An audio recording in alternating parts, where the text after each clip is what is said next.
আচ্ছা কাকু, আপনারা বলে 100-200 বছর পুরনো বট গাছ কেটে ফেলেছেন। ওরে বাবা, ওই গাছ কাটার কারণ আছে। ওই গাছের কাছে গিয়ে মানুষ শিরিক করতো, আর শিরিক তো মহা অপরাধ। এই জন্য গাছটা কেটে ফেলে দিয়েছে, মানুষ শিরিক করতে ও, না পারে। শিরিক করতে বলে আপনারা বট গাছ কেটে ফেলেছেন। মানুষ তো চাঁদ পুজো করে, সূর্য পুজো করে, এগুলো তো শিরিক। তাহলে চাঁদ সূর্য ধ্বংস করে ফেলেন। এইসব ফাউল বুদ্ধি তুই করতে পারিস বলতো? এই ফাউল চিন্তা মাথা কেন আসে? এই চাঁদ সূর্য যত শিরিক করুক, ওইটা ধ্বংস করতে পারি আমরা? আমরা গাছ কাটতে পারি, গাছ কেটে দিছি। ও, আমার চিন্তায় ফাউল। যে গাছে শত শত প্রাণী বাস করে, হাজার হাজার মানুষের অক্সিজেন দিয়ে বাঁচিয়ে রাখে, সেই গাছকে শিরকের দোহাই দিয়ে কেটে ফেললেন। বিষয়টা তো এভাবে ভাবি, দেখি না এভাবে।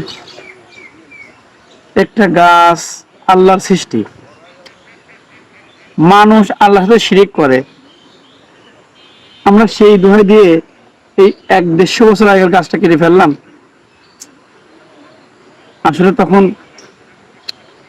আবেগ কাজ করেছিল, বিবেক কাজ করে নাই। এটা আমাদের অন্যায় হয়েছে, আসলে বুঝতে পারি নাই। হ্যাঁ, আল্লাহ আমাদের ক্ষমা করে দেন। আমরা খামাখা শিরকের দোহাই দিয়ে এত বড় ক্ষতি করলাম, প্রাকৃতিক ভারসাম্য নষ্ট করলাম।